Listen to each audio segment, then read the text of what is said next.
It's time for the Everyman, where real man talk. Let's go. Time to grind, get inside your mind. Yeah, we working overtime. That's the only way to climb. We gon' make it in our prime. Signing on the dotted line, cashing checks left and right. That's the way I'm living life. Hello, good evening, and welcome to the Everyman Podcast. Tonight we have a very special guest. We have Patrick Ball, a motivational speaker. Patrick, how are you doing this evening? Yeah, very well, thank you, Lewis. Thank you for having me on. No, we are delighted to have you on, especially given the recent news that you have you've had a baby. I always claim that when we've just had one in the last year, but obviously it's your missus has had a baby. I hope everything's going well. All good? Yeah, she'll be 3 weeks old tomorrow, called a Peaches Fear, and then Musgrove Ball. The company is called Musgrove and Ball that we set up, so fits in quite nicely with that as well. But yeah, she'll be 3 weeks old tomorrow. It's absolutely beautiful. She doesn't sleep a minute at night, sleeps all day. Just the usual story. Yeah, no, it's I have to be honest. So we've just had our first like 10 months ago, and it is way harder than I ever imagined it would be. And it's the sleep, as you say. It's that first part where they sleep when you don't want them to sleep, and then when you want them to sleep, they're like, "I'm not playing that game." Yeah, exactly. And that minute where you think you've got them settled at like 3 a.m, they've had a bottle, you've changed them, there can't be possibly anything wrong. You put them down, you go and lay down, you put your head on the pillow, and then it's wah, and they're up again. So yeah, not good, but it's worth it. It's worth every minute, isn't it? Yeah, 100%. Ethan, how are you doing tonight, mate? Yeah, good, mate. I've got no screaming babies to look after, so I'm living the dream, me. Unfortunately, guys. Lots of sleep. Lots of sleep. Yes, lots of sleep. Just how I like it, and forever may it stay. Been a productive week for me, guys. So I've got some good news. So obviously, Patrick, just to shed a bit of light, I had emergency back surgery in December. My first week back this week. At work and also sort of at the gym and boot camp and things like that. So touch wood, it's been a great week for me. Back at time of fifth odds down the beach training. Got to the actually I got roped into going to the sea as well for recovery. I know a lot of people at the moment. I think that's the big thing. Obviously Human talking about exactly the likes of Andrew Human, Wim Hof, things like that, talking about it a lot. So I got roped into going down there, and that was actually a massive club of about 30, 40 people there. I think it was called... Was that yesterday morning? Official. It was yesterday morning, yeah. It was great. Yeah, I did see that. Yeah, it was fantastic. There was loads of people there. Everyone was so nice and polite. I think it was called Dip Club Official on Instagram, if anyone wants to give them a follow. I think they do them often, so it was really good. So that's been a productive week for me, chaps. Like I say, no babies holding me back. Sky's the limit. Yeah. I've tried the cold water therapy. I go to Virgin Active, and it's kind of one of them things you really have to kind of, with the sea, it's a bit easier to kind of just run in and then you're just going to regret it a few seconds later. I do the whole just trying to gradually turn the shower down at the gym. And then you have that 10 seconds of just screaming almost, and everyone going, what's he up to in that cubicle? And but yeah, no, it's a horrible feeling. I think it is one of those things you just have to dive straight in. Yeah. Oh, 100%, 100%. It was last summer, wasn't it, Ethan? We were doing like beach runs and stuff, and it was not. It was a mildish day, but Ethan was like, "Come on, we'll get in the sea," and we were stood there at probably like 15 minutes. Yeah. After the first few minutes, you kind of just acclimatize, don't you? And you're fine, and it was really good. But that first bit, it's when it like you get gradually up to like waist height, and you're like, "Oh God!" It hits like the bottom of your belly, and you're like, "Oh, it's freezing cold." Yeah. Whereas if you just jump in, it's like I'm going to die. Like this is horrendous. And then a few seconds later, I'm not too bad. I can do this. So no, fair play. It's really good for you. It's really good for your mental well-being, and I think it's like your circulation, and there's all sorts of benefits to it. But it's pretty horrible that for a couple of seconds. So like all good things. Oh, that's it. Exactly, and I think mate. What a way to start your day. If you start your day on a real shit thing, at least then the rest of the day is probably gonna, like, if you have a bad meeting at work or you have an argument with someone, it's probably not going to be worse than being freezing cold in the middle of the North Sea for a bit. Some people say they get up at like I'm not a big fan of that whole hustle culture. Get up at 5 a.m., jump in a cold, freezing tin. Like the feeling of getting in at 3 in the afternoon when it's quite a sunny day, I struggle with. So getting in at 5 in the morning when I just want to be in my bed would be like the worst thing ever. Like, it's just awful. Yeah. No. Well, that was I it for me. that. That was it for me. I was just going to say, I got roped in. It was like 5 o'clock. We all met 5 in the morning. You know, and it was the sunrise. That took photos, and like I think it was just because there's so many of you as well. You've got to be like, I can't be checking out now. As much as you're like, because you're like, I'm not the first to get out. You stay in the longer you stay in. See, I am that guy. I'm that guy that if I was to get roped into going on. Like, what's the ride at Alton Towers that just goes straight down? What's it called? It's been out for 20 years or whatever. Is it Oblivion or something? Oblivion, yeah. I'm the guy, though. I'd have no shame in going to the front of the queue and going, no, shit, no, turn around. Yeah, I'm that guy. I'm that guy. Like, I'd rather that than me hanging upside down, scared for my life, like, and just panic attacking all over the ride. Like, I'll turn around. So I would have gone there 5 in the morning and go, no, you know what, lads, not for me. But I get what you mean. I think if everyone's doing it all in, one in, all in kind of thing.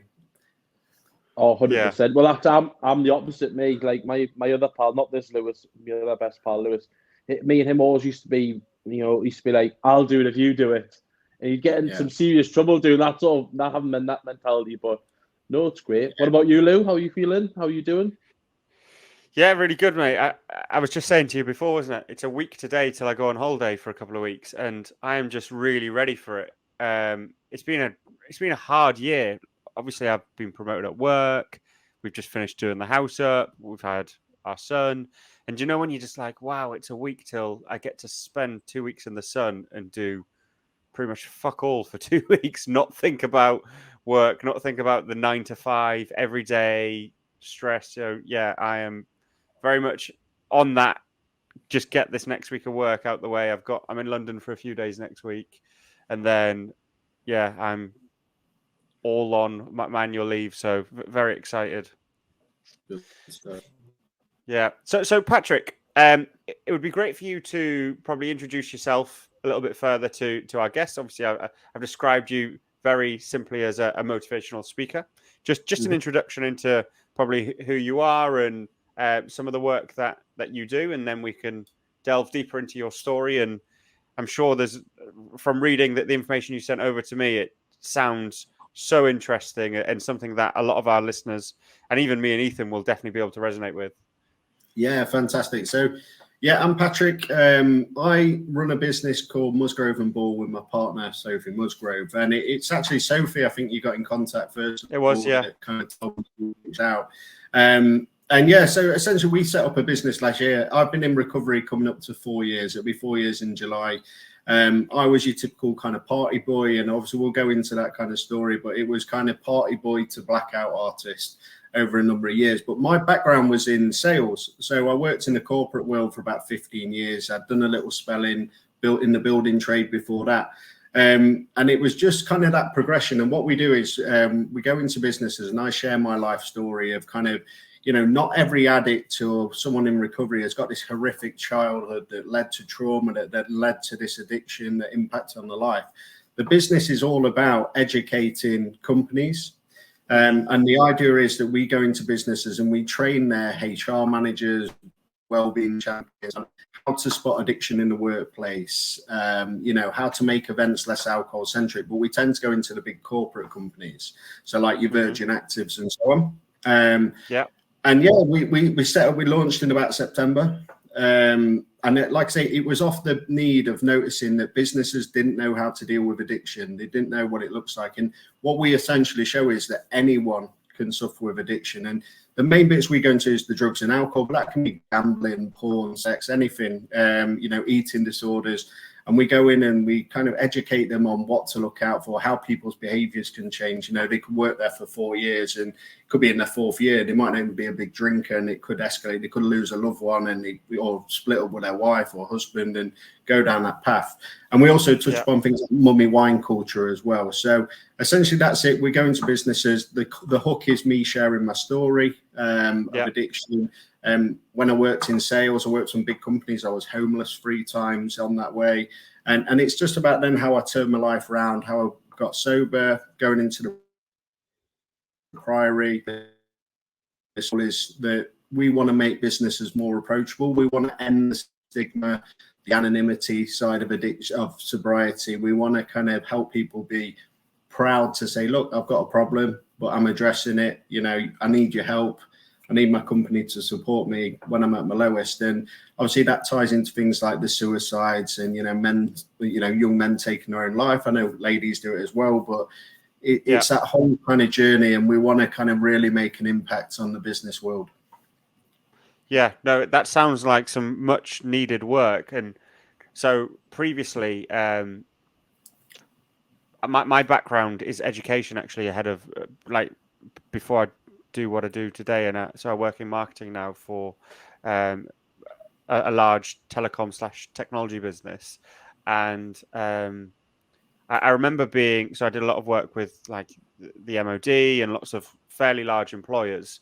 And we would do a lot of work getting unemployed people into work.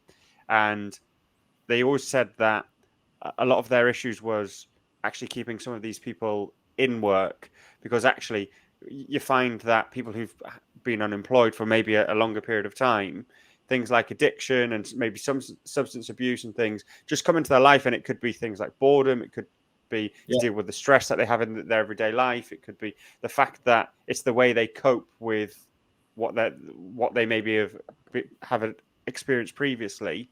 And and I think it's really needed, actually, because I've seen firsthand how these HR managers, these large employers, really struggle to retain these people, because yes, they're great at the onboarding because they do that every single day, but that retention piece of being able to support an employee's well-being and make them feel like, or to be able to recognize that this person is going to may come into work today struggling because they have X problem going on in their life.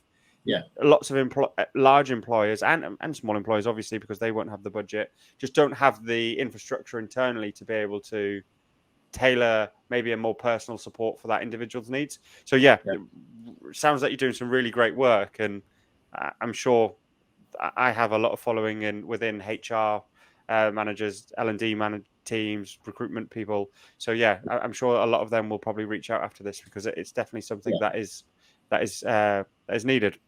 Fantastic. And it's like you say, it's the people and the culture. And I know we'll go into it in more detail, but it's looking at a business and saying, the fact that our tagline is, look, only 1 in 5 people get the help they need with alcohol. The other 4 could be working for you. So like 70% of substance abusers are in full-time employment, and like you said, people think it's just the ones where you see on the street who are trying to get a home and we're trying to get a job and will they keep the job and all that. That's part of the problem. But, the bigger problem is in businesses with everyday people that you'll work with, that you won't realize that have an addiction, that, once they have that first drink, they can't stop. The weekends are filled with just drinking and drugs and just trying to get through the working week. Yeah, it was something for me that when the pandemic happened, a lot of how businesses were engaging their staff was maybe with remote parties or remote social gatherings. And it ended up just being people getting pissed at home on Teams meetings that the manager might put on like we'll do a quiz night or whatever.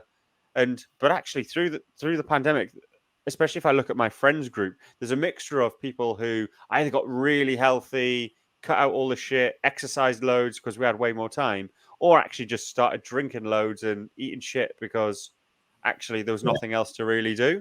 I mean, I'm so thankful that I got sober the summer before the pandemic, because I remember a few years ago working for Vitality, working for big health insurance company. It was during the year we got to the semi-final of the World Cup, and my usage, I worked from home, so I went in the office once a month, My usage was just horrific. Like we're talking, I was turning up to conferences on the back of already. Like I turned up to the summer conference. I was on day 3 of a bender. I went there with an 8 for Coke in my pocket. I had drinks in. It was in Cardiff at Celtic Manor or Newport, wherever Celtic Manor is in Wales. And just I smashed open the minibar. Like it was horrific. Like the way I ended up. So if I had not got sober when I did, going into a pandemic, the stress, the anxiety. I mean, a lot of the work we do as well with businesses is helping them understand how to spot an addict or someone who's struggling with alcohol and being proactive with like your hybrid model where you've got people work from home. Is that person, how come they've never got the camera on a Monday? The different kind of things that a business can look out for. And it's fantastic, like the uptake and the companies that have come back to us and, after we've worked with them for a little bit and said the improvements in the team, just putting in little things for the gym and different incentives for stuff and stuff like that. It's like you said, boredom was something that you mentioned earlier. And, it's an element, but the opposite of sobriety is not drinking. It's connection. It's finding things to replace it with. It's someone seeing that I'm not boring if I don't drink. I can fill my weekends spending time with my family, my friends, going to different places. The alcohol-free market's fantastic now. Like you've said, you've been to cold water therapy this morning. Yourself, you're going on holiday next week. Life doesn't center around alcohol, but some people it does. And it's kind of helping you understand. Yeah, I think so. I think it's a big, you hit the nail on the head there. There's a big drinking culture inside work and outside of work. I think, especially for us, sort of not discriminating, but just us men, we would like to see our friends all the time. Like I'm big on seeing my pals and that. But if you think about it, you soon start not seeing your pals if you're not going out every Friday or Saturday or Sunday on the drink. You soon it starts to turn to weeks turn to months turns into years that I don't see friends because I'm not willing to go out on a Saturday night, spend 150, 200 pounds just getting pissed because it's an expensive hobby, alcohol as well. Never mind like drugs and things like that. I appreciate you being so open and that side of things, but it's such an expensive hobby. And what do you get out of it? You get the next day, you get the anxiety, the blues. I would have spoke absolute shit to these people. What have I said to this person, that person? You text your ex-girlfriend. I did that a while ago. I ended Bali with my ex-girlfriend and I got mortal at the Newcastle Man U game. I text her a photo of the moon. It said, "Isn't the moon nice tonight?" That's how on another planet I was drink-wise. And it's funny. It is funny. It's good crack. But I'm not like no, it's really shit crack. It is shit crack. It is. But the anxiety that goes alongside it is just horrific. Like that, like you mentioned, that next day, and you really like what the big thing I've learned in sobriety is you kind of learn who your real friends are. You get people who you find were just drinking buddies, and it starts off, and this is kind of what we say to people. It's kind of when you're young, you're 21. 20 and you're going into the pub on a Friday with your mates and you're in sales, they're a builder, they're a plumber, you've got all your mates, you have the best time. Don't get me wrong, I had some of the best times of my life, back then. But it's when I started noticing that they, still go out every weekend, but then I'm out on a Tuesday night and I'm having a bag. I'm having a bag whilst just playing a few games of pool on a Tuesday night, then I'm going into work, and it becomes more of a pattern, and they start settling down and they start getting married and they start having kids, and you're still there and you're going in every weekend. But like I say, I've still got lots of mates who are still in that scene, and even though they have settled down and I've managed to kind of pull away, but I've got real mates who were the ones at the time were going, come on, you're probably going a bit far now, just have just stay and we'll go and do this, we'll go to the football, we don't have to drink. And it's kind of noticing, who your real mates are. Because I've got lads who I thought were good mates who just I don't really speak to anymore. And it's and I don't miss them out of my life because I realised all we had in common was we like to get on it. Yeah. I have to be honest. No. So me and Ethan have known each other, 12, 13 years or something now. So I lived all over. My dad's in the forces and I moved up to Newcastle when I was like 18 and a half. And met Ethan and his friends group, and I've never fallen out with some of the friends group, but I just don't see them anymore. Yeah. And it's because I don't like my weekends now don't revolve around me going out getting pissed. And it definitely used to, where it used to be Thursday, Friday, Saturday, Sunday, Thursday, Friday, Saturday, Sunday, every single week. Like Newcastle is a huge drinking culture, And yeah, it's something that, as you say, if I seen any of those lads now, I love them dearly. They're great lads. I feel like they'll do anything for me. I'll do anything for them. But it felt like it got to a point almost where the only thing we did was go out on the drink. Yeah. And it's hard as you get older because your priorities change. You go from almost like, for me, we've talked about this on a previous episode. I always felt like I had to try and prove something on a night out. Like I always had to try and be the man. I had to be the guy to spend a fortune. I had to be the guy to, and I'm not very good with my limits with alcohol. I have to be honest, where if I start drinking, I don't know what pissed is. It's like I drink until I can't drink anymore and I'm just a tit. Yeah, exactly. Yeah. I mean, you've hit, again, you're hitting the nail on the head, and it's like, I think maybe mine came across a little bit wrong. You're quite right. I didn't fall out with these people. Yeah. You know, just in the kindest way to them, they don't add any value anymore. You know, you might get a like on a post or something like that, or, you know, like say if you see them uptown, you can have a little chat if you're out shopping and you see them. And, you know, I've got no problem. I'll go into pubs now and I'll drink Coke Zero or J2O and I'll, you know, watch football and stuff like that. But I just don't come across the same circles as much. And, you know, I wish out all of them well who are in that group. Yeah. Some who are kind of a little bit in the middle where you occasionally hear from them, and I might go for a curry once a year or something like that, or go to like a horse racing event or something like that. But generally then you've got your mates who they will do stuff with you. You'll go on different things. You'll go to football with or whatever it may be. But yeah, completely. And it's just kind of working out who's going to have value, because you go to that next step in your life where your family situation changes, your career changes, and you've got to take people along the way that are going to add value. But, you know, like I say, it's not just falling out with people or anything like that. There's no need for any of that. It's just kind of saying, right, okay, I don't drink anymore. I'm not part of that lifestyle. And just getting on with it. Yeah, I think for me, I'm trying to get to that point. So, like I've made a pledge to try and not drink this year. This holiday is going to be the first holiday since I was 16 or something, maybe 15, that I'm going to go abroad and not have anything to drink, or I haven't done it yet, but that's the plan. Very much trying to make my life one where, like, being sober is the thing. And it's mainly because I wake up the next day and I feel horrendous and I spent a fortune. I've chatted a load of shit the night before, as Ethan said. And then it's like doing things like this podcast. It means I have a busy job. I have a new son. I have a family. It's then, if I then add alcohol to that, the podcast probably goes, because there's only so much time in the week. Or me playing football goes, or me going for a run goes, because that, you know what it's like. You go out on the weekend and you have all the best interests, all the best intention Monday to Friday. You go out on the weekend, then the next week your diet's out the window. You eat a load of shit. You put all the weight back on that you've been healthy for a couple of weeks, and then you have to start again the first of the next month, only if it's a Monday. It's just always the same, isn't it? Absolutely, yeah, no, 100%, and it's. Like you said, it's getting into those routines. What I'd say is when you go on this holiday, obviously it's your first one.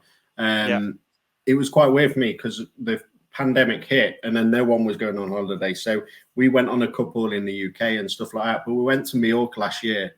And for me, the big thing I noticed is it was all about the stopwatch in my head. Now, obviously, you're changing for different reasons and, you know, lifestyle and stuff like that, and your relationship with alcohol. For me, when I think back to my relationship with alcohol back then, when I was drinking, it was continuously thinking about alcohol. It was continuously like, okay, what time am I going to start drinking? When I'm drinking, okay, like how many can I get in? How much money have I got on me? How many pints? And everything, like money wasn't 60 euros. Money was, okay, that's 10 pints or whatever it is. Everything was measured up. Well, okay, if I just have like a spag bol or something, that'll leave me 50 odd euros in my budget. If I drink these beers, then that'll get me more alcohol. But that alcohol's stronger, so it's worth it. I'm constantly, and then the same when I was in pubs in the UK, my usage was continuously thinking, right, okay, when's last orders? Okay, am I pissed enough? Okay, I need to get as much alcohol before last orders. Okay, I'm going to get a pint for now. I'm going to have 2 to save at the table because they'll kick us out at 11:30. And it's that stopwatch in your head. And again, you know, when someone, for example, you finish work and kind of some of the signs you can tell whether you've got an alcohol problem. One of the big things I learned was when you're at work and you've got someone who's in your office who's thinking about alcohol a lot, and they say to themselves, okay, at 5 o'clock, I'm going to go to the pub. And you can tell from conversations with people, interactions with colleagues, that someone who's a big drinker, someone who looks forward to finishing work and getting a few cans, or, planning their trip to get 8 cans from the shop, depending again what industry you're in. But that feeling when you're thinking at 1 o'clock, I'm going to get these beers, and you get to the pub and it's 5:10, you have that first sip of alcohol and you go, that's not alcohol, because alcohol takes about 20-25 minutes to hit your system. So that's just you ending the argument in your head of when you're next going to drink. That feeling with your brain of, I've fulfilled my addiction. My addiction's telling me you need beer, you need vodka, or whatever it is. And it's that kind of, like I say, and it's fantastic. And I wish you the best of luck, obviously, this year in getting through it sober. It'll be probably one of the biggest accomplishments that you'll do, because the people who manage, I think once you get past that 90-day mark, which you'll be past now, obviously into April, it does get easier, and I think it's definitely worth doing. Yeah, no, it's definitely one that I'm keen to do. Ethan, I know you've talked about it in the past as well, around you've said before, and I'm going to try and direct quote you here, you wish you didn't drink alcohol. You wish you could not drink alcohol again. Now that's probably been a month, 5-6 weeks or so since the last time we had that chat. How are you feeling about that still? Do you still feel the same as you did then? Yeah, I mean, it's tricky for me. I appreciate you guys are on your own journeys. Obviously, Lou, you're on a sort of relatively newer journey in this respect, and it's something I admire from both years. That it takes a lot of courage, because you are isolating yourself, and obviously I mean that with no disrespect, but you're isolating yourself from being able to go to the pub, and have those drinks with those pals. You're not necessarily isolating yourself in a way of you can't go, but you can't maybe get in amongst the lads. You can't make those memories that when you're 20, 21 and you're getting really drunk and you're doing stupid stuff like jumping off cliffs into the sea in Magaluf, or you're doing stuff in Whitley Bay, chatting up girls, things like that. You can't do that anymore. But I envy you guys. I envy you having the fact that now you're family men. You've got life all pretty much worked out. It's something I've not really done, and I'm 30 now. I don't know about that. I know. Well, I say that. But I'm 30, and I'm nowhere near you guys in respect of I don't have a girlfriend. I don't have, I'm not financially stable. I haven't got my own company. I'm not motivating people like you used to, obviously, in your journey. I think for me, I wish I'd never started drinking, because of the fact that the money I've spent, on money and drugs. Obviously, I won't go too much into drugs, because obviously it's not something I do now, but I have in the past before my current employer. The money's exponential. I've seen on Facebook once, if you get the money back that you spend on nights out, you'd be, I'd probably be a multi-millionaire. You know what I mean? This is something that's quite interesting, really, because we put it into the monetary side. I've spent well into the 6 figures on cocaine and drugs. Like I say, I've had months where I've spent $3,000 on coke, and it's mental. So my dogs are fighting in the background, if you can hear that. That's all right. But yeah, it's quite an interesting one, actually, because it's not strictly true what the kind of stuff you're saying, and it's something that I address with people. Like, I get what you're saying, in terms of alcohol's just something where you say to someone, if someone jumps off a cliff in Magaluf, or you go to Ibiza on holiday or whatever, these are some of the areas of my life which I did when I was younger and absolutely loved. Went to Magaluf, went to Ibiza, did all these crazy things, and things that I wouldn't chuck out on a podcast, believe me. And I'd like to say some of the best times of my life, and some fantastic stories to tell in the pub, and talk with my mates when I'm 60 or 70 years old. But people are under the perception that you would have only done some of these things because of alcohol. Now, some of them, don't get me wrong, you would. The things that you're not going to text your ex-missus, some of the stuff that you would if you'd had a few drinks, and all stuff that you mentioned in your story before. But the memories and stuff that you're talking about, going to the pub, watching England in a World Cup in the pub in a semi-final with your mates, and celebrating, jumping on a pool table, dancing, doing karaoke, all these kind of things. There's no reason why you can't do it. It's on the individual, of course, because alcohol breeds confidence into people. But I also got to the opposite where, like I said, with my drug usage and cocaine, the last thing I wanted to do was, compared to being 21 and taking a bit of sniff and thinking I'm on top of the world, the longer you use it, the more it goes on into your 30s and then even further. It might give you confidence in that first hour, but what you find is you just start pulling away from your mates. You're wanting to be at home. You're wanting to. And I got to the point where I was at home with like a plate of cocaine at like 5 a.m, curtain twitching, with just opening bottles, coughing when I'm opening bottles and stuff like that. Just pure anxiety. And like I got to a point where I was drinking in the morning because I didn't want the session to end. Like when some people go, I just don't want to go home, and it finishes at 2 or 3 in the morning.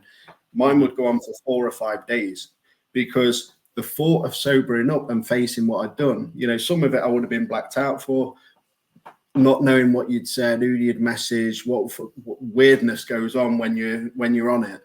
It's quite crazy. So like I say, those memories are fantastic. And with your addiction, it will paint this picture of, right, okay, you need a drink, because if you have a drink, you're going to go and meet the lads and you're going to have the best time and you're going to be singing and dancing and stuff like that. And that first 2 or 3 hours in the pub on a Friday was fantastic. Jukeboxes on in the pub, everyone's singing, dancing, getting pissed up, doing shots. The reality is, though, come 2 a.m, it's anything but. It's anything but fun. It's not the kind of memories that you're talking about. So when your mind, and this is going into kind of how your mind's thinking at the moment, which is, I don't want to never drink again because I'm going to miss out on all that. That's the drink inside of your brain saying to you, right, okay, it's fun when we drink because all my mates are having fun. We're all in the pub and that kind of stuff. If you take the second part of that, which is the anxiety, and start saying to yourself, well, is it all fun? Like on the Sunday when I'm laid up in bed, I don't want to answer the phone. I don't want to look at the phone. I don't want to be here anymore. I want, I'm sat here going, oh, look at you. You're lazy. You've not been to the gym. You're unhealthy. You're hungover, you've got palpitations, all that kind of stuff. And that this is purely, like you say, maybe a mindset. Maybe it's something where in your mind, you're looking at us saying that we're further along the journey. And maybe we are. Maybe, I reached breaking point where I just couldn't take anymore. I tried to get sober a few times. But it is a stage where you'll come to where you'll notice that it starts off fun, like in your head at the moment. It becomes fun with problems, which I think is where you're probably at the moment, where you don't want to drink, but you don't want to miss out. It's a bit of that FOMO feeling. But then it gets to a point where it's not fun with problems. It's just problems, So every time you drink, there's just something bad's happening. And it's just switching the mindset, really, of kind of spotting which bit's addiction, what you can do when you're not drinking, all these fun moments. There's millions that you can do without a drink, that are just as good, that you can get them in dopamine that you need in your body and all that kind of stuff. So, but it is really interesting that you're at that stage and you're at 30, because I think I was 32 when I went into rehab. I just turned 32 that week, and that's when I went. So you never know, in about 2 years' time, it could be yourself. Yeah, no, I appreciate you saying that, and I do see it a bit more clear after thinking that way, and unfortunately at the moment as well, I'm trying to surround myself, and I'm lucky enough to surround myself with some great people that instead of saying, do you want to come to the pub on a Friday and have a few pints, will say, let's go to the lakes, we'll jump in the car 6 a.m. on Saturday morning, we'll go to the lakes for the day, go do a hike, or let's go to the gym, and people who will hold you accountable. I think being accountable for your actions is massive. Like you were saying, when you've got that anxiety from the drink and the drugs, and you lie in bed, you don't answer your phone, you're not accountable for who you are and your actions. And it takes a lot to have certain people in your life who hold you to that. So, it is a lot. And I think it's the physical toll as well. A lot can be said about the calories in alcohol. I know obviously when you go into your spirits, probably not so much the likes of vodka, but I drink a fruity cider, and you're looking at 400, 500, 600 calories in a bottle. And I'm doing 10, 20 bottles. If I go on a day session, it could be 20 bottles, and all that, like you've mentioned, or Lou, I think you mentioned, all the work you've done in the week, you're doing 1,000 calories a day deficit. On a Saturday, I'm having 10,000 calories. So I'm actually having 5,000 calories over what I've burned. So saved it's up just all insane. week. Yeah, just up all week. That's so true. And when you look at it and it's kind of deciding what you're going to drink and the health reason, one thing to make clear as well for anyone that is listening in this is that, as a company and as what we do, and when I go into businesses, we're not anti-alcohol.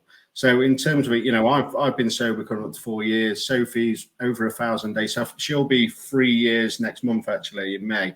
Hers was different. Like I say, hers was just, she had a bad relationship with alcohol. When she'd have a drink, she'd kind of switch up and change a bit because she's dealing with grief and losing a dad and losing a few years ago and all these different things. And whatever happens in life, it's just she found that it just wasn't adding any value.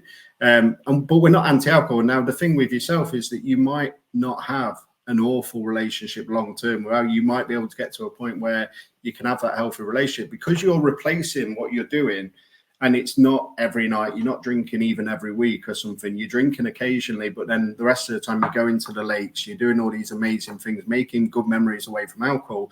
You'll slowly realize, probably a bit like what Lewis said, that it's not adding a lot of value, but it's not a big problem. If you want to have a drink when you get married in a few years, I wish I'd got to the point where I'd realized and been able to control it so that people ask you, will you have a drink when you get married? And I'm like, no. Like, will you have a drink on your son's 18th birthday with him? No, but I'll buy him one, that kind of thing. If he wants a pint, he can have a pint. And it's kind of realizing that we're all at different stages of the journey. We don't all need to cut alcohol completely out, but we just need to be aware of it, that if it becomes a problem, that we can address it and that there's no shame in it. In, telling your mate, if he says to you, go on, have a drink, say, no, I don't drink. I don't want it, or I don't want to drink today, or I'm not going to have a drink till this day. And I think it's really important just to get that across, because some of the in my life is reading stories of kind of life coaches on LinkedIn where they're like, alcohol's bad, alcohol's going to kill you, if you don't stop smoking, if you don't go to the gym at 6 a.m. and all this. And great, that works. It's not achievable. It's not achievable for everyone. That's the thing, yeah. Exactly. It's not realistic. And the fact is not everyone is an out and out alcoholic. And when we go into companies, we talk about this and we say, look, some people just need to cut back because it's impacting on the performance at work. If you're having a bottle of wine every night, you've got the calories, like you said, you're not going to be going to the gym. You're not going to be having quality time with your kids and your family. You're going to probably go into work the next day still a bit pissed, but maybe even over the limit. And every night you've got this mental block in your brain of, I need to buy the bottle of wine on the way home. I need to do this. But also there's other people in a business who don't drink for religious reasons, cultural reasons. And it's kind of making companies more inclusive. It's kind of saying, look, not every work event can be just, let's have a meal and an unlimited free bar, go out into Newcastle or Sheffield or Nottingham or wherever and just get pissed. There's got to be other options. Now, alcohol can still have a place. You can still have tokens for alcohol, a couple of bottles of wine on the table, but have a couple of like no Zecco bottles, have some alcohol-free Heineken Zeros or whatever. Do you know what I mean? There's different things that people can do as well. But again, you'll get to the point where you'll realize, and the good thing is, because there's people, I'd like to think like myself, like Lewis, this podcast, people you'll speak to, you've got like the Dapper Laughs podcast, James English, different people you'll speak to. We want to end the shame of being an alcoholic or being in recovery or taking a break from alcohol, not being, oh, look at you, Puff, get a drink down here. What's wrong with you? Go on, you've been 8 weeks. You've proven you don't have to drink every day. And it's kind of looking at that, really. And I think, the good thing is, like I say, you're aware of where you're at. You're aware that it might not be for you one day, but at the moment you're not ready to give up. And that's fine. I relapsed many times before I went into rehab. Yeah. No, I think that's a really good point. And equally, not everyone needs to get to that point of wanting to quit. As you say, you might just learn to live with it in a way that's more healthy and balanced, that you can live the life that you want with alcohol. Personally, I just don't think that's where at the stage I'm at in my life now, it's just not needed. What I did want to touch on, Patrick, because obviously you sent some information over before, which was really cool, and it gave me a good insight into you. So we are huge football fans. I think myself and yourself have a similar background, as Ethan calls out on every single podcast. You started, you did okay at football to a level. You got released from an academy, I believe, at 18. I definitely want to talk about that because it's definitely affected my life to a degree too. But in terms of what was your early life like with alcohol and potentially drugs? Yeah, I realised because I probably just jumped on the call and was on the podcast and was like, yeah, let's go straight into the business. No, it's my good. whole life, which you wanted me on for. So, yeah, no, absolutely. So, growing up, I had a great childhood. I've got 4 brothers. You know, I'm from Sheffield. Did a little bit of moving around when my mum and dad split up. You know, but a good, strong family unit. And it's, again, one of the things we always get across is that not everyone has this horrific childhood. But mine was always, like I say, I played football from a young age. You know, I didn't get to like a Newcastle United or anything like that. I wasn't that good. But played in like your local academies. There was like college academies, stuff like that. I went off to America to coach football as well. So went off and coached for MLS camps when I was like 19. But on that journey, I kind of left school at 16, and I was a bit surprised because I pissed about a lot. I started getting into kind of drinking and stuff when I was about 12, but it wasn't constant. It's just, you know, having older brothers. I remember first getting drunk when I was 12. So I was on a family holiday in Paignton down south. Went with my dad and 3 of my brothers. And essentially, you know, when they've got cans lying around on the beach, they were like 17, 18, and 19, a group of girls and lads with them. My old man was, you know, at the caravan or at the like where the elderly people, not elderly, it would have been about 40, wouldn't they? But, you know, would have been having a drink in the like working men's club or whatever was on the caravan park. And I was there just, you know, grabbing a can of Foster's and stuff. Anyway, I've had 4 or 5 cans. I'm pissed up. I'm 12 at the end of the day. You know, trying to jump in the sea. My brother's like, what have you been drinking? And I'm like, because I've been sneaking it. And that was the first time I got drunk.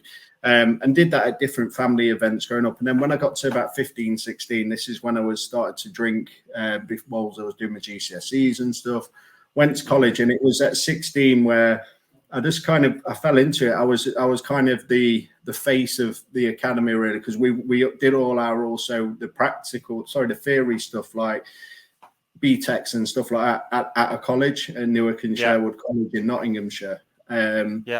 And we were kind of, you know, everyone knew who we were because we were all in our football gear and tracksuits and stuff like that. You had to wear around all branded Adidas and all this kind of stuff. And then because it was an under-19s academy, the lady who ran the hairdressing part of the college, she was the head bouncer at the club in the town, which everyone went to. So everyone assumed we were about 18, 19. So at 16, I'm getting in the clubs. And it was at 16 that I first started taking pills. I got pulled into kind of the coke scene. So from about 16, I'd done a bit of weed at 15. So from 16, I still had this. My family had no clue, you know, because I had this great home life. I was going back home, but I was just kind of allowed a bit of freedom to go out with mates and stuff.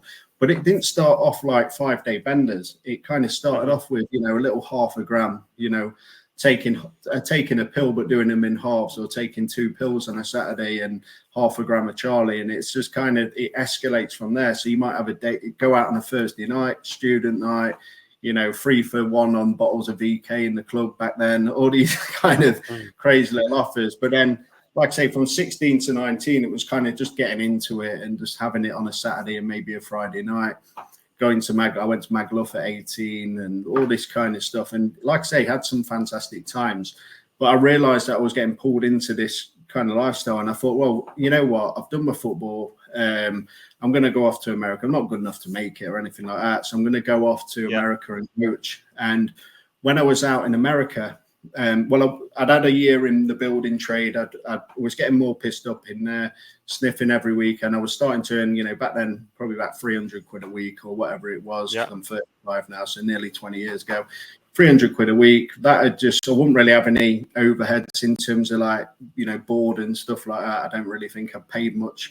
And again, I'd just have it Friday and Saturday night. I'd have coke. So the more money I was earning, it was still going in the same place.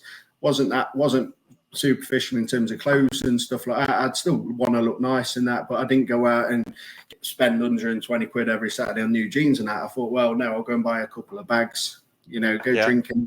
And like you say, it was all about just getting smashed with the lads. I was a proper party boy, wanted to be the last in the club. And the early signs of my drinking were there, that kind of thinking, right, you've got 30 quid left. So if you take 80 quid out, you buy a bag for like 40 quid back then, you know, which weighed at a 0.8 or whatever it was. Take that out. I've got 50 quid left or whatever, 40 quid left. You know, I've got 35 quid for beers. Beers were like £1.60, £1.70 back then.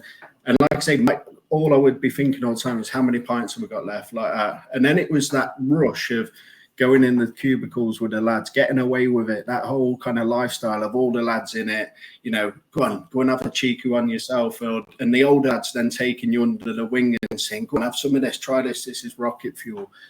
Yeah. Like I said, really fell into that lifestyle. But then I got to a point where I was working in the building industry. I fell through a roof on a building site, fell onto my back, you know, hung over or whatever, jumped straight up after a minute or so. Like, I'm not going to go to the hospital because I'm a bloke. I want to just get back on. Oh, I'm fine, lads, kind of thing.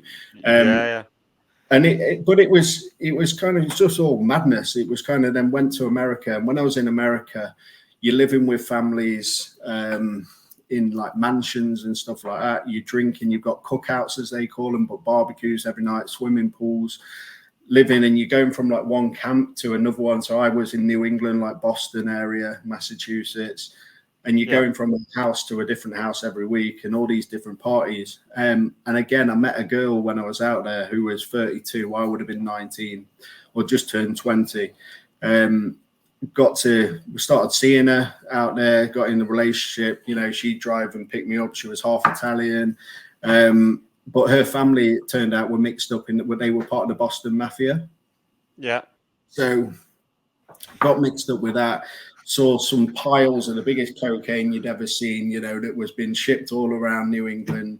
And she'd be like, well, she had her own salon. So she'd be like, I'm working. Her brother would come and meet me and be like, oh, come on, English guy, I've got this stuff for you. Let's try this. Let's get some Bud Light and all this kind of stuff. And it was... Again, I thought I was the man. Then I started going to parties, and there would be people who were like just loaded, just wedged, who were like, this was a son of a Hall of Famer for the Boston Red Sox. He'd just come out of prison after a six stretch, and he had a machete in his car. And my anxiety went through the roof. I'm thinking, I can't do this. Like, there was as much coke as I could sniff, and I'm just like, my panic attacks were getting worse. And I did a runner back to England just a week before Christmas, because we were due to get married when I was out there. We got engaged. It was crazy, and I was going to do it just for the green card. Like, I was nuts, you know. I was just thinking, well, I'll marry her, and then I'm eating all this cocaine, and you know, that's how my mind worked. And then I, you know, slowed down a bit. I came back to the UK, moved back in with my mum for a few months or for a year or two. Got a steady job, went to work for Vodafone, and I'm like, right, okay, brilliant. And I had a bit of a period where it all calmed down, and I'm like working, and I'm smashing the sales, and my life was good again. You know, I was healthy. I was going to the gym, doing a bit of like boxing circuit training, all that kind of stuff. And then I got to the point where I was just earning more money than ever before. It was good sales. I went into it, and I started smashing it. And this is where my journey, when I start telling the story really for businesses, really comes in. So I won't give loads away, right? Yeah, of course. I start telling stories relating to the workplace about kind of companies I work for, like, you know, your Vodafones and stuff, without throwing anyone under the bus at the companies. But the kind of things I do, you know, like collapsing at Christmas dues and, you know, laughing about it on a Monday morning and all these crazy things, conferences. Now I touch upon my personal life. You know, myself and Sophie, we met at college, and, you know, then went our separate ways, got together a few years later. So we're not, you know, a few years down the line, and, you know, we've had kids and stuff like that. But it's kind of that balance of the kind of stuff people will do at a weekend who work in your companies, and you will never know, from like stealing cars to being homeless, living in a hostel. I did all these kind of things. And yeah, like I say, I went on that madness. My 20s was just crazy, from like earning ridiculous money, you know, having a house which almost was a nice drugs den, if you like. You know, you think of a drugs den, you think of like an absolute shithole, don't you? It wasn't. Yeah. It was nice. It turned into a shithole eventually, just because there was that much drugs flying around and people coming in and stuff like that. I was like, you know, getting kicked out just because I was at these, you know, amazing apartments, and then just blowing it. But yeah, and that's kind of the route. So I was going down. I'll take a breather and kind of let you get any questions in, rather than just me going all the way through. Yeah, I just like the fact, Patrick, that you were like, I'm not going to throw anyone under the bus. Vodafone. That was a good one for me. I'm not going to throw anyone under that bus. But Vodafone. Patrick, just a quick one, mate. That was a cracking story, by the way. I was a roller coaster of emotions. I can't lie. I think before Lewis asks the serious questions, I want to ask one: did the mafia ever try and track you down? So this was it, right? So when I was at some of the parties, some of the stuff they'd say to you, they were joking around, but you could tell they were serious. They'd say, "Hey, bro, don't ever mess my sister around because England ain't that big. We'll come and find you," stuff like that. And you're going, yeah, like that. And you've got this great big bloke putting his hand on your back, and you're like, "Oh, all right, now I promise I won't." And like, just it was. The way I kind of left it, I think she kind of just respected the fact that I'd got in too deep. She knew I was a young lad, and I think, it wasn't as if I was there under like some like big gang holding me there or something. I was there with this girl, with a family member of the kind of more serious people in there, and I didn't do anything bad. It's not as if I was there beating her and then I've had to do a runner. It was the fact I was just like, no, I've got in there with my head. There's too much drugs. There's too much going on. And I think at the time, so in America, there's quite a big problem with, so some of the stuff we talk to businesses about are like prescription tablets. So it's not only like your coke and your weed and your heroin and stuff like that in businesses. It's prescription drugs, things that might not even show up on a drugs test, depending on what they test for, depending if they've got rotating panels, stuff like that. But in America, it's massive, and I think they call them like perks or something like that. And I found out, because I was a young lad, didn't even know anything about them, but she was taking a lot of them, because I'm like, why is she up all night, every night, like till 6 a.m, and just looking wired and sleeping all day and stuff like that. So she was quite a troubled soul. If you like, and I think back now to the age difference as well, like she'll be about 48 now, and I think that, imagine if I had got married as a crazy 20-year-old and, how different my life would have been if I'd stuck around through that Christmas and done all that. But luckily enough, there was no horses' heads on my pillow or anything like that. That's all right then, mate. That's all right. I was just about to say, with our worldwide following, you could be in trouble if we're casting a name abroad. They'll come to your door after this podcast. Be in trouble. Yeah, well, if you don't hear from me in another couple of weeks, then it's all been your fault. Yeah. Brilliant. Thanks, mate. Caught up. I think my question would, again, agree with Ethan. What a story. Like, one hell of a journey. When you were in those moments, again, those earlier years, did you think you had a problem? So if there's a 20-year-old out there or early 20s who goes out on the piss all the time, starting drugs probably for the first sort of couple of years or first year or so, because I remember when I first started drinking, you feel absolutely invincible. It gives you that, like, you go on a night out and you're walking like you're the man, because I've got that bit of confidence, like you're with the boys. And again, like you say, you've got that lads culture. It's like, when you've got that energy and you go on a night out and you just feel top of the world, I look back and think, wow, I had a problem with alcohol because I was out. It's definitely not healthy to be out 4-5 nights a week, and I was. But back then, because I definitely didn't go to the extent that you did. Did you ever think, shit, I have a problem and this is too much? No. And it's a really interesting topic, and again, this is why we're not anti-alcohol, right? Because for someone to try and understand that they're going to have a problem in 15 years' time and say, but you're not going to live that problem. It's almost like saying to Michael Owen, don't bother playing football because you might score all these goals when you're younger, but you're going to retire at 30 because your hamstrings will give way and you're not going to enjoy it and stuff like that. He's going to be like, oh, hold on, I want those highs. Like I said, I had some of the best times of my life. Now, when I was in rehab, there was a young lady, 19, and he had got psychosis due to smoking weed with spicing. He was from, I won't say the company, a big construction company. He was the stepson of the MD for a over 2,000 employee construction company, right? And he was self-paid. So he's in the Priory. It was costing him $5,500 a week. And I said, how long have you been here? He was like, a couple of weeks.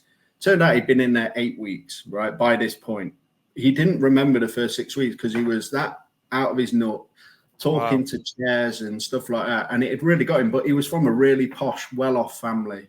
Really nice lad. And he had to try and deal with the fact that he was an addict, so he had a problem because his behaviours of he'd been like one of those rebellious drinkers, secretly drinking, taking drugs. It wasn't a case of, mummy and daddy chucking him in a rehab facility. Like, he was mixed up in completely wrong stuff. Now, I even question, I'm like, well, was he an addict? And time will tell. And I know he relapsed many a time because he was then going off to uni, and it's like, are you really going to go through uni and not do it? And it's like, it's not a chance.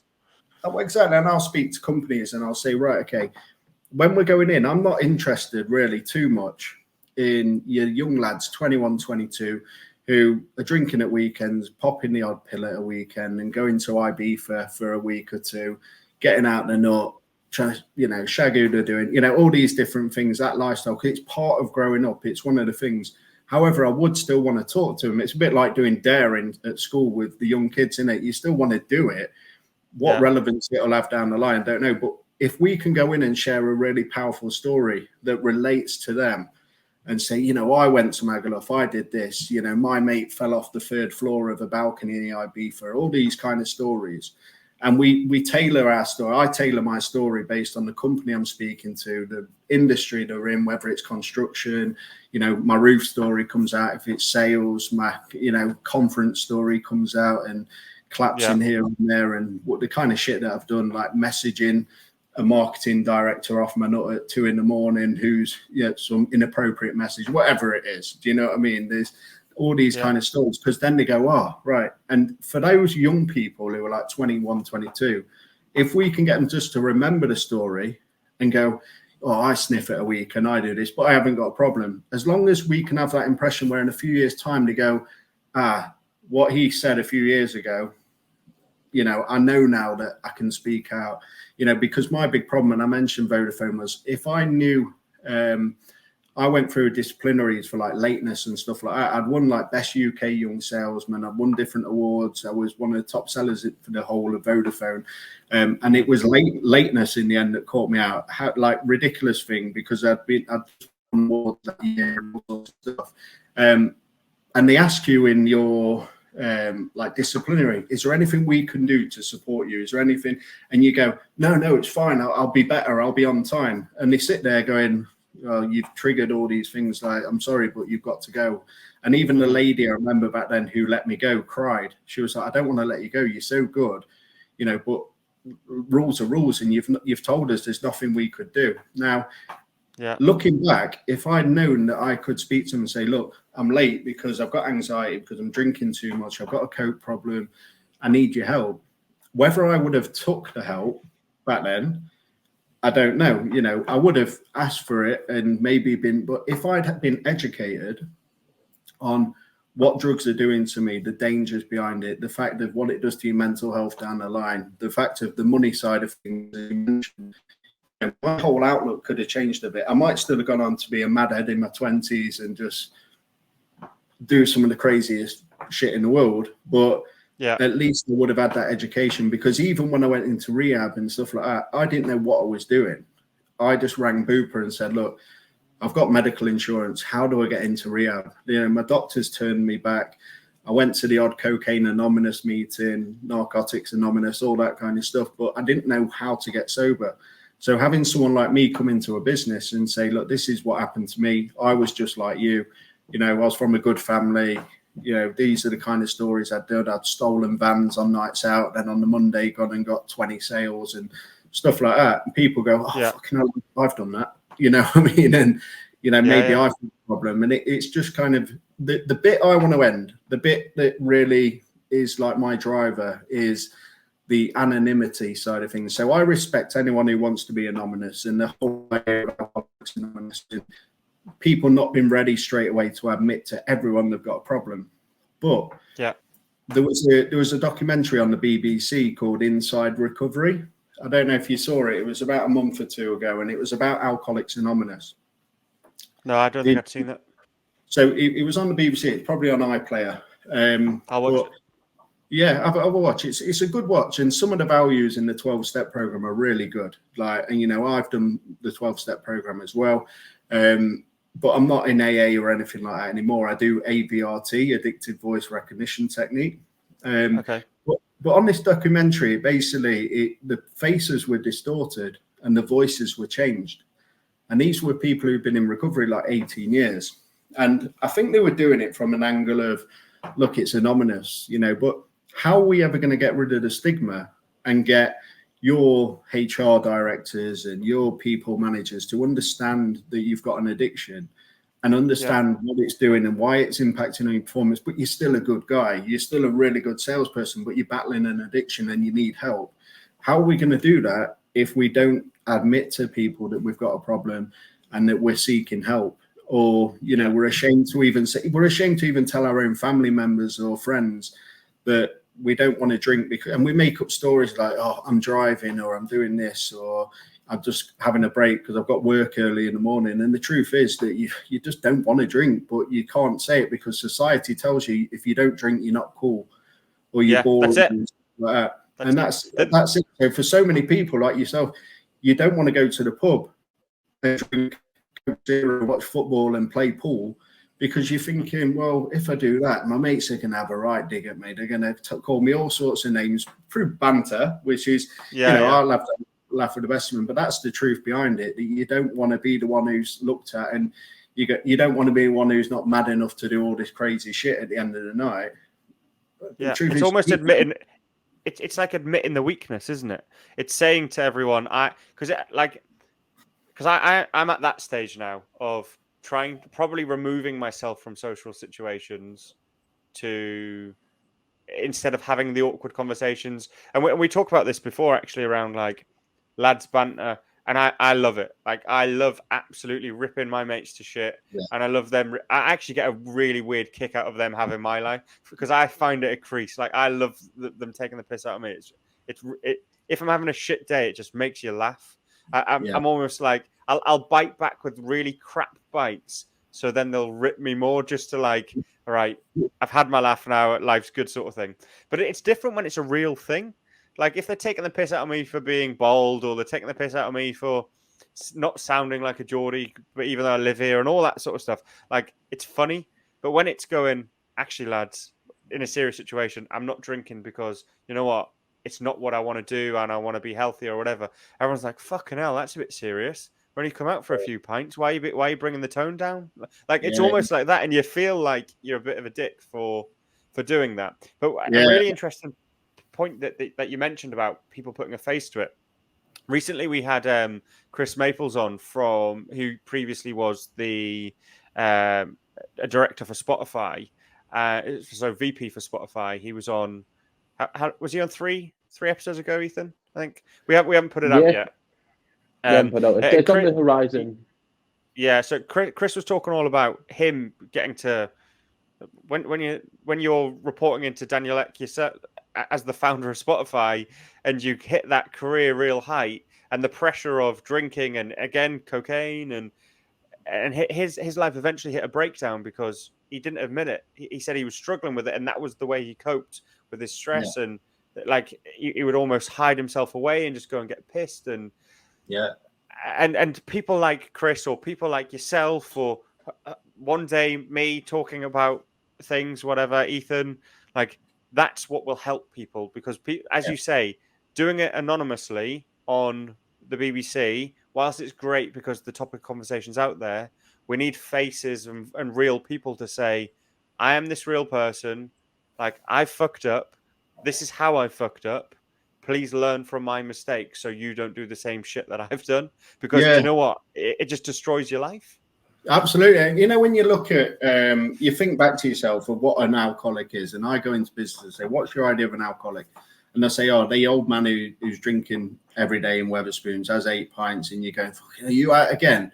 And the truth is, you're probably putting more away than in. Smashing 20 beers, and then you're having shots, and then you're going home. And it's kind of like you say, you always compare yourself to people. So I used to say stuff like, well, at least I'm not on heroin. At least I'm not on this. At least don't take crack and stuff like that.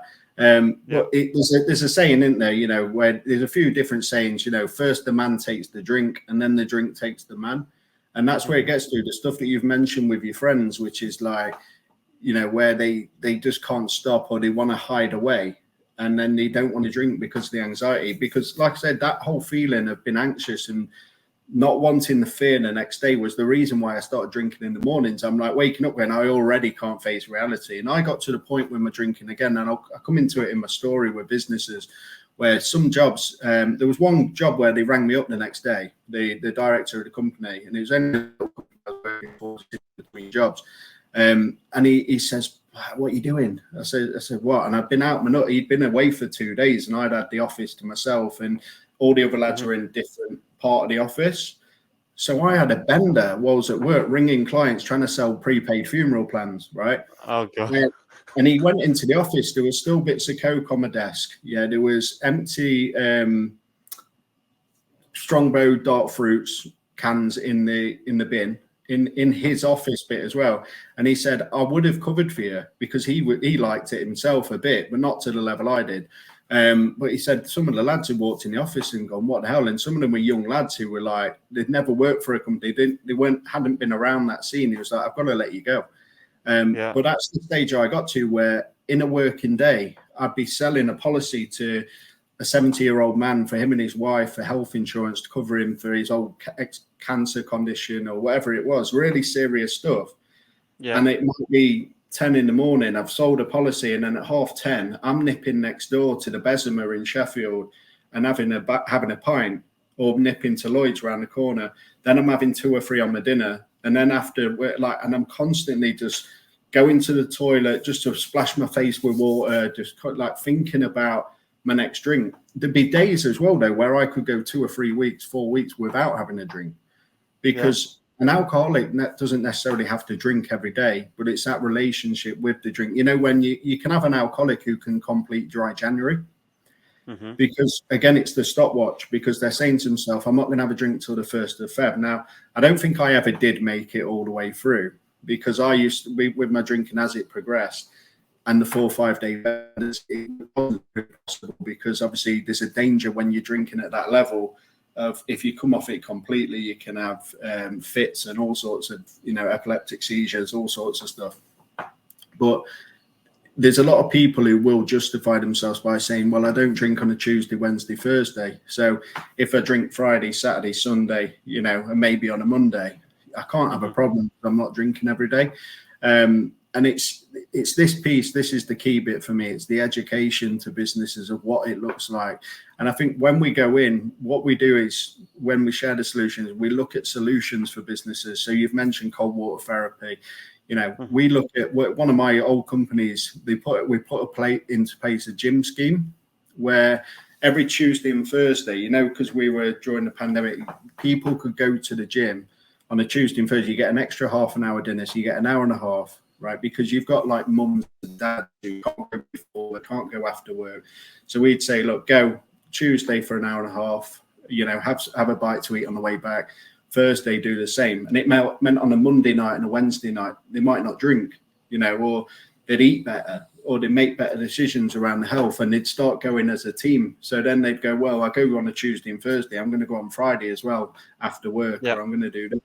And it's getting your workforce. You've got the old style cycle to work schemes, even in construction, where they'll chuck a bike on the back of the van when they're working away and stuff like that.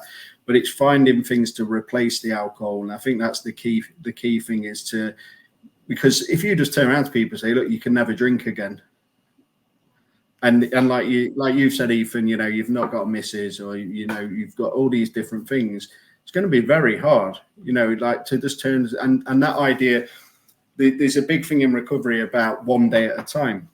It's probably a phrase you hear quite a lot, which is, you know, some people only go a day at a time. They say, "I'm not going to drink today. I'm not going to drink tomorrow," or whatever it is.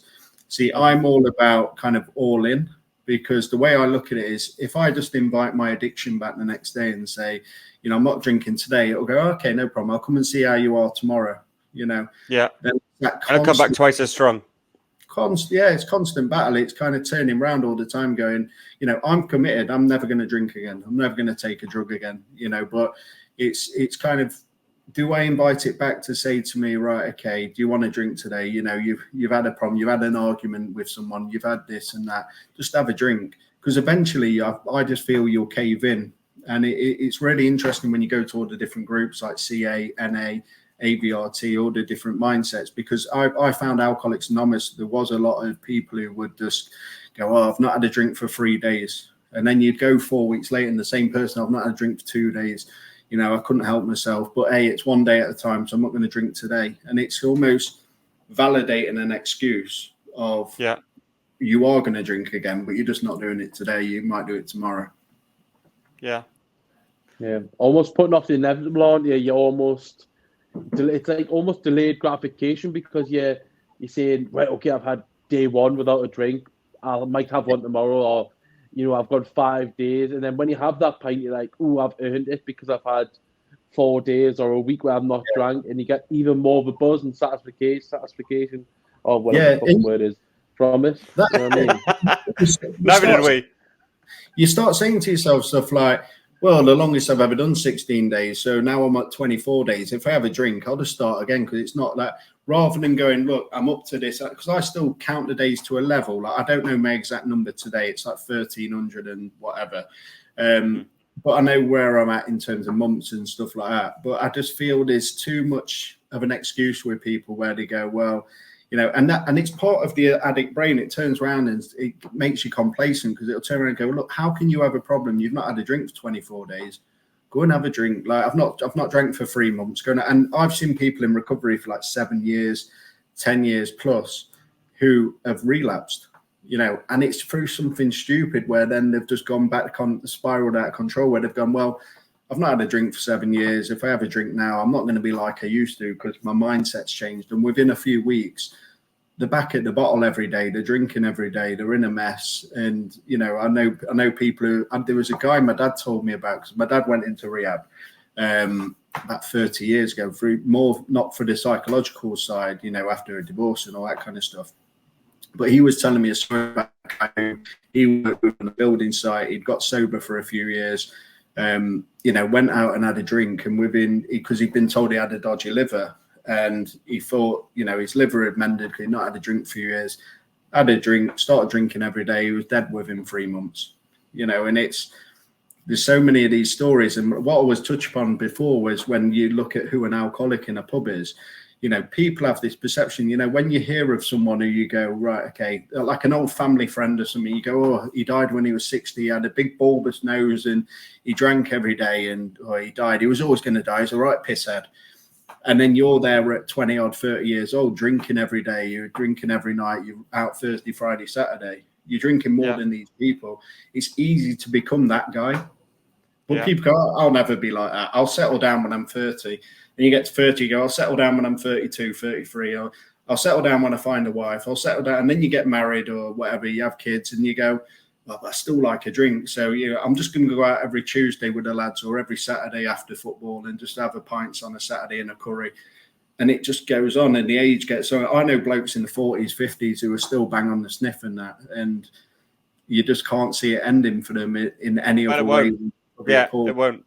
Yeah, it won't now. It's almost something. So for me, something that I read, before we get into the next section, I suppose this is the question. Do you think that addicts have to hit rock bottom before they then get out of it? No. I think, but I suppose the interesting part of that is, what is rock bottom to one person compared to another? Just at this point, can I pause it a minute and go for a week? Because I am absolutely desperate. How do I do it? Just mute it a second. Won't be. All right. When we come back, ask your question again. Yeah. So then you can cut it out. And then what I'm going to do is I'm going to ask how he is today, sort of thing. No, I'm going to ask what his rock bottom was, and if he hit it. And you ask what it is, he did say he did hit rock bottom. Yeah, I want to know what it was, though, what the moment was. And then we'll talk about where his life is today, and then we'll hear no evil, see no evil, and then done. Yeah, cool. That's good. But do you know what? It's great getting like proper speakers on. You can always tell when we get a guest who's a proper speaker versus someone who is like, if we look at that James, for example, versus Patrick or whoever, like when there's a speaker, you can just tell it's not like they've rehearsed their story, but they're so much more confident in how they tell the story. Like there's a bit more like description to it, isn't there? Exactly. There we go. Sorry about that. It's the one thing I'm always wary about. You know, when I do a speak, is just time. Have a wee first. Water. Can't drink loads of water before, but then you don't want to get dry mouth when you're on stage, so it's just like sipping and but I said, no, it's fair. No, I'll ask the question again because then I think it was a good question. So, in terms of addicts, do you feel like an addict has to hit rock bottom before they realise that they really have a problem, and then they can start to do the work to overcome their addiction? No, and I think the key bit with this is everyone's rock bottom is different. So it's one of the things they actually say. Like I say, there's some really good bits in the 12-step program that I do really like, whether I do it or not now. But it says, look, not everyone will reach the same highs and the same lows. And it comes actually into something which I mentioned on the last bit, which was your perception of, okay, but at least I don't do heroin, or at least I don't do this and I don't do that. So I've sat in groups with people and heard some crazy stories, and then they've listened to mine and they say, oh, your story's crazy. So when you hear some of the little war stories and stuff that I've done, getting arrested on a family holiday in Devon and stuff like that. There's crazy things that you'd never do sober, just for drunk and disorderly and stuff. But like I say, everyone's rock bottom is different. Some people as well, not everyone who gets sober is a full-blown addict or a full-blown alcoholic. Some people will get sober because they're a bit of a nightmare when they have a drink, but they find the right one, they find the missus, someone who calms them down. They have a child, they get into that career, or they move down and stuff like that. But for the real alcoholic, if you like, there's someone who's got a serious drink problem. It will take something massive. And it will be, so to give you an idea of mine, all these different stories, and I'm talking like, for example, just to give you a bit of kind of how to compare it. So Sophie's 30th birthday, I had every intention. It was going to be an amazing night, right? The Sunday was her birthday, but on the Saturday, I arranged for about 25, 30 family members and friends to go to Brown's in Nottingham. And we all went for food. We had, a meal booked. It was a surprise. She thought she was just going for a meal with me. I got the kids to go with like the grandma, and it was all done, all brilliant. We had a fantastic night, right? Got through it, loads of food, loads of everything. The bill was done. People started going home. There was flowers everywhere. We shoved them in the car with her mum. She took all the presents and stuff, and we said we'll stay out for a couple of drinks. Me and her, we'll go to a casino. She's really tanked up at this point. She'd had a lovely night, right? We went, and when we got to casino, I'm thinking, well, all the family's gone now. I could do with a bit of tickle. I could do with, I know there's different names for Coke everywhere you go. But basically, I wanted to get a bit of bag. And I arranged it. I got it, and I got 2 dropped off, 160 quid's worth dropped off. And I'm thinking, right, she's quite drunk. And in my head, I'm thinking, right, she had a great night. Let's get home. We had like 50 quid's worth of spins in the casino or whatever, jumped in an Uber, stopped by a garage on the way home, got some drinks, got home. She pretty much fell straight to sleep. And I said to her, come on, let's get you to bed. You've had a great night. Got her to bed. Went back down to the living room, Sky Sports News on, whatever, 8 out of 10 cats on loop, whatever it was. Sniffing, I've got a plate of Coke. I'm happy. I'm opening bottles, getting drunk. Anyway, hours and hours go by. About 8ish in the morning, half 8 in the morning, she wakes up. She comes downstairs. I hear her coming. I'm curtain twitching kind of thing. And by this point, I'm off my head. I've got, maybe a gram left or half a gram left, not a lot. So I've had a gram and a half. I'm off my head. And she comes down. She's like, what are you doing? It didn't click to me. It's her 30th birthday, right? The addict in my mind was just like, right, don't let her see the Coke, hide the Coke. She saw it and she was going to like swipe it off. And I'm like, no, like bagging it back up, chucking it in. She was like, well, this is my 30th birthday. How can you do this to me? It didn't matter what she was saying. I was half blacked out. I'm like, no, I need to get out. stuck my clothes on, and she was trying to stop me at the house. By this point in our relationship, the kids, I didn't used to do it around the kids. I used to, when they were out, or I'd go missing for days on end, and she just wanted me to be home. She knew I had a really bad problem, and this was, I think, 4 months before I got sober, and it was, like I say, really sad. I did a runner and left the house, went up to Wetherspoons all day on this Sunday, missed her birthday meal at her mum's with all her family there and stuff because I'm off my head. Came back at about 6 at night, 6:30 at night, and I couldn't get in. I was that drunk, couldn't remember the key safe code to get in the house. So I tried we've got like pretty much bulletproof windows and doors in our house. Like they're like proper, the police doors and stuff. You can't put the window through, whatever. I'm trying to put a plant pot through the window. I smashed one panel of the glass, realized like what I'm doing, and I finally got back to her. So she's come back, and this is on her 30th birthday, right? And this is where the addict mind takes you, all right? Roll forward a few months. So I'd done this, and she forgave me, and she knows I had a problem. A couple more things happened, like I got arrested on holiday. I'd drunk and disorderly, just too drunk, off my head on wine. That wasn't even drug related. That's just too much wine and just not being able to stop drinking through the night, right? On the 29th of July, so that year, this is the day I got sober. So we'd been to London to watch Only Fools and Horses, the musical. Had a really good time. Was there for 3 days. I was drinking every day, but I was controlling it. There wasn't any coke. I was getting a little bit of sleep. And then I came back, and on the Friday, I disappeared off the train. So she'd done all this for me. She took me away. We'd been to see it. I don't remember the show because I was too drunk, but essentially we got back, and I'm just a troubled soul at this point. I'm just lost. You know what I mean? I'm just not dead behind the eyes, but not far off. And I've gone and bought coke. Second, we got off train, gone missing on the Friday, come back on the early hours of the Monday morning.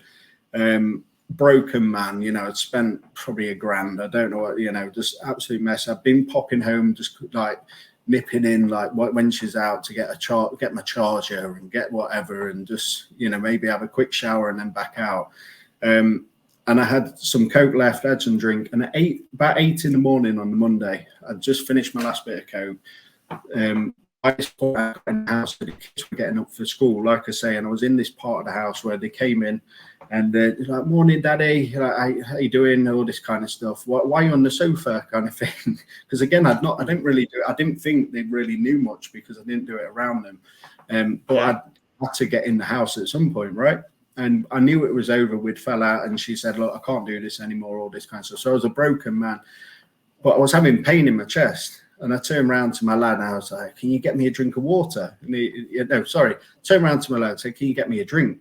Meaning like water, whatever. You know what lads are like. He would have been about 7 or 8. And he was like, no, get your own kind of thing. And my daughter, she just turned 5. She turned around and went, "I'll get you a drink, Daddy." So this is 8 in the morning. "I'll get you a drink, Daddy. What do you want? Do you want a beer? You like beer, don't you?" And for some reason, like you compare those two stories, which one's more horrific.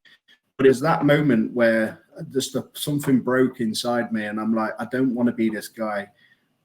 That's not a role model. That's not who you want your kids to look up to.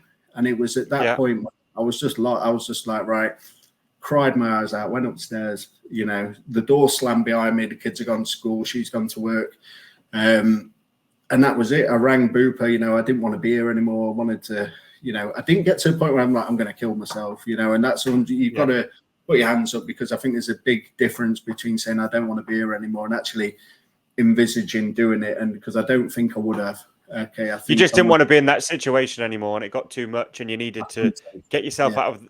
When you say you didn't want to be here, it's be here in that situation as much. I didn't want to be in my own head. I didn't want to, face up to the things I was doing in my life and like lose my family and stuff. And it took that one little moment from her to kind of make me realize. And I rang Booper. I got booked in. I went to my mum's for a few days to get away. So I was almost locked up there for a couple of days before the space at the Priory came up. I went into the Priory, did a 10-day detox in there. I was in there for 6 weeks, but the first 10 days was on Librium. So I was still off my head, but in a healthy way, almost like coming off the drugs. And that's really where my journey started. And you mentioned accountability earlier. One of the things I did was I'd not told my company, so I was at GoDaddy at the time, and then I rang them and said, "Look, I'm going into rehab." So they almost were like, "Look, we had no choice. Like, you're going into rehab. It's not as if they can sack you at that point, right?" And that was I didn't want to tell them before. "Oh, I've got a drink problem," in case in your head again I'd dressed up that they could say, "Well, no, you're sacked first." But when I was in rehab, about 2 weeks in, 10 days in, or something like that, I started sharing my story on LinkedIn. And I said, "Look, people who know me will know I've had a problem for many years." And I had about 12,000 followers, connections at that point. I'm at about 18,000 now or something. I might have been at 10 back then. And it got about 1,500 likes or 1,700 likes and a couple of 100,000 views and stuff like that. There's people wishing me well. People who, you have your different groups growing up in your town and stuff like that. People who I know didn't like me and I didn't like them were wishing me good luck. We're saying, "Look, well done." And you realize why certain people didn't like you because of the life you were leading. And, when some people look down on people who do coke and all that kind of stuff, and probably quite rightly so in a way, you know what I mean? But it was at that point that I kind of realized, and that was my rock bottom. So out of the stories, even though I'd done more horrific things, and kind of ruining her 30th birthday, it's the guilt that I've had to learn to live with in terms of it, but you deal with it because you go, right, that's not me. And the best thing you start doing is to kind of overcome it and start dealing with your emotions. Like, you'll receive letters from you. I received one from my mum and one from my missus, and it was kind of telling me how my usage had impacted on their life. You start looking and kind of admitting to all the things that you've done, all the kind of bad things that you've done in your life, and you start dealing with your emotions, sober.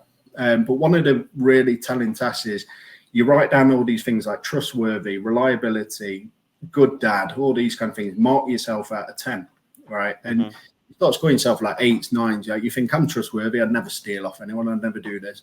And it says, when you were drinking at your worst, when you were an alcoholic or an addict, what would these scores have been? And then you start looking at all these stories going, well, I definitely wasn't trustworthy enough. I wasn't this, I wasn't that. And you start building this list of pain, which is what ADRT is. And it started building a list of pain here. And, when you mentioned, Ethan, about not seeing what you could do without alcohol, you start listing this list of pain. And then you have another list, which is all the great things you've achieved when you've been sober. So, okay, I've done this, I've become a dad again, I've all these different things.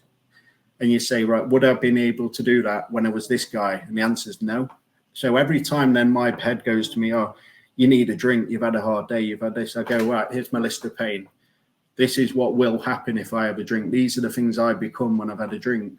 And then you look at this and you go, this is what I'd lose. If I start doing this, I'm going to lose all these great things I've done. I've built up my own business with my missus. I've done all these kind of things. I'm helping thousands of employees at different companies around the UK. Is it worth it for that drink of beer? No.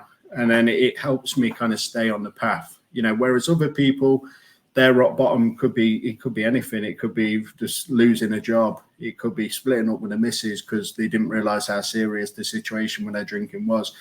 Some people, it can be prison, so there's all sorts of things. But no, I think everyone's got a different rock bottom. Yeah. Do you know what? That was one hell of a story. And me with a young son, that if that doesn't give me fuel enough, like I'm being honest, I never got to that, to your level. I have to be honest, nowhere near that. But even I have this fear in my head that, like, I'm going to be a dad who just wakes up one morning hungover as shit, and my son goes, "Dad, will you come play football with me?" or "Dad, will you do whatever?" And I'm just like, because I know if I'm hungover, I just can't be asked to do anything, and I just never want him to look at me as, because when you're hungover or you're pissed, you're just a mess, aren't you? And and for mine, it isn't because it was ever out of control or any. It's not. It's just more the fact of just trying to be the best dad. Like, he has profoundly changed me and who I want to be. And if there was ever a big motivation, that's certainly he's certainly it. But I think that's it. Like when you look at your family, and I know Dapper Laughs was talking about this. So Dapper Laughs is very early on in his journey. He's like 3 months, 4 months, and obviously he's a bit of a celebrity. And sometimes you question, why is he doing it? Is it for the money? Is he serious? And only time will tell with these kind of things. But he does hit a nail on the head. He talks about little stories with his kids. Like when he got married, he doesn't remember spending any time with his kids at his wedding or even his missus. And I start looking back at even events where we took the kids to like Legoland or places like that, and I was drinking, or Thomas Land. I get confused all the ones we've been to and stuff like that. But Alton Towers, I think we went to one of the ones there, CBeebies Land, and I remember getting smashed out my tree that night. And when I look back, it's like you weren't at CBeebies Land for you. It's not like you're at Magaluf with the lads. Like you, to them, you're thinking, they still had a great time. They had their pictures with Postman Pat and stuff like that when they were a bit younger. But now, just even the last 3 weeks with Peaches and her being born, and to spend that time and holding her, and just been up for the night feeds, not going, I'm hungover, whatever it is, it's life. It is life changing, and it's kind of realizing that where your priorities lie. And like I say, those priorities come at different times. Some people, they'll have the first kid in the mid-30s, they'll have whenever it is. But it is kind of just prioritizing, because that look on their face is the reason why we're doing this. It's the reason why, and having that little moment with them to kind of change my life and just turn it round. Some people won't get that privilege, because some people's drinking will go on. And that's why there needs to, like you said, be more people like us to go out and tell people the reality, that it isn't just all these memories and laughs in a pub and banter. This is serious. If you don't address the problem with alcohol or coke, you're really going to go down a dark path. Yeah, and to be honest, you and Sophie's posts on LinkedIn are incredible, and I think to get to from where you were, obviously I don't know a huge amount of Sophie's story. I've seen the weight loss that she's done, and it's fucking incredible, to be honest.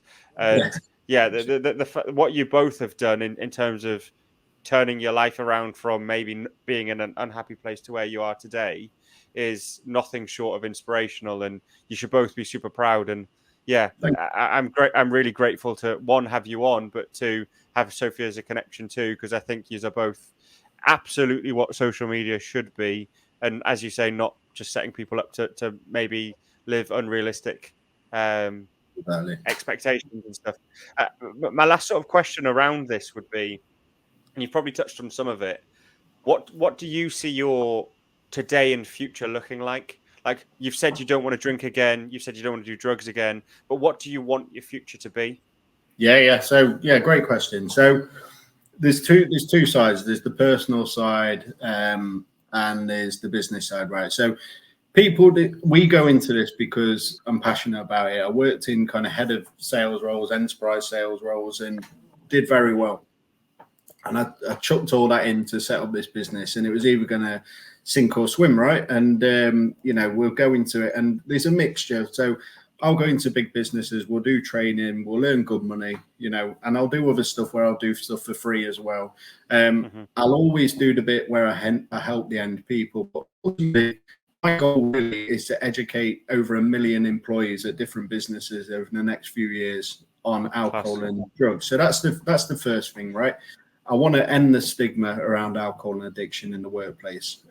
Ultimately, with a business, there's different routes where I want to go on. I want to build up a stable of speakers, not all addiction, alcohol, things on neurodiversity, addictions, eating disorders, all that kind of things, where Musgrove and Ball is kind of the front, and we get the best people in the UK to go out to the biggest companies and and the small companies as well. They shouldn't miss out just because you're a small company. So all companies around the UK, and really just start pushing the word. I think the mental health side of things, there's been a lot in the last few years, but no one's doing it around addiction and alcohol. And like I say, but you've got to walk before you can run. So we're building up the clients. We've got some really, really big names coming on this year that we're in talk with, that we're taking bookings with. I don't like to give too many away because, so we're getting paid and we're in the door, then that's obviously the key. But then there's the other side. So I think it's important. I've just took a full 2 weeks paternity, which a lot of people in the first year wouldn't do. I'm confident enough the business is in a strong position that, I want that time with my family. And I think time's everything. I want to get to the point where, we live in a nice house and stuff like that, but which we already do. But I want to go to that next level, not to a ridiculous level, but I want to set my kids up, for life. I want to, set their kids up for life if I can do it well. But I just want to be there for my family. So if it doesn't come to that, if we don't make the mega money, because again, it's not about the money for us. But anyone who says it's not playing a role, especially with the energy bills and stuff, we all want to do well for ourselves at the end of the day, and we want to make our kids proud. But that's it. Yeah. And I want to be present in all the big moments in their life. I don't want to be looking back in 20 years and go that I made the business more important than my kids' lives. So I'll make sure I'm at every school play. I'll make sure that I'm there to take them to different things or do a school run in the morning. I'm going to miss certain things, of course I am, because I'll be in London doing a talk or Manchester doing a talk, but I'll be there on every birthday. I'll be there on every Christmas. And, they won't go without. I think that's the key thing. And if I can do that, and I'm a good role model, then that's great. If they get to 18, they want to have a few drinks. I'm not one of those strict parents who's going to stop them or anything like that. But I just want them to be the best they can be. So, I suppose that's what it is. So there's two sides, business and personal. Yeah. Tremendous, to be fair. I was just going to say, I just left myself on mute, unfortunately. I was saying yes the whole time and trying to agree with you, and I was on mute, so sorry about that. But Patrick, it's a hell of a story, and, I wish you all the best of luck, mate. I think it's absolutely phenomenal where you want to go, where you've been, and the stories that you tell. I think not enough people are doing it.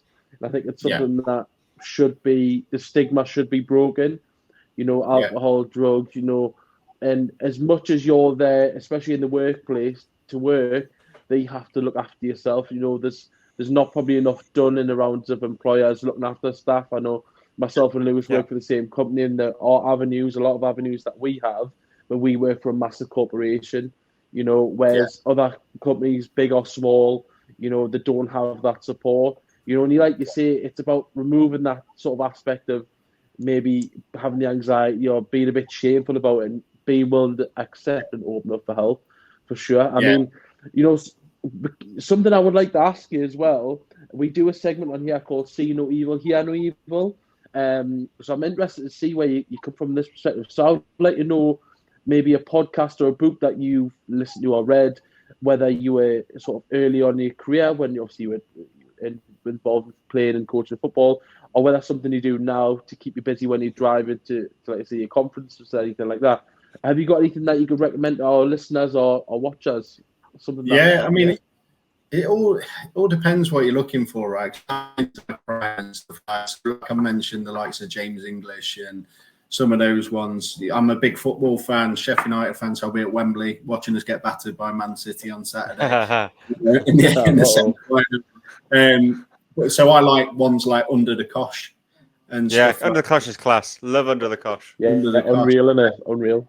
I think that's the one. That's the one I'd look at. I mean, I like Appalach's one as well. I think that's good. But I'd probably say Under the Cosh because again, I'm one of those. I'm not going to come on here and start plugging loads of different things that people need to listen to. All these things to do with sobriety and life change.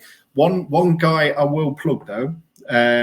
And he wouldn't have a clue whether I've spoken to him a few times. He might not know that much about me. But there's a guy in recovery who I think is inspirational. He's from Liverpool and he's called Lee Butler, DJ Lee Butler.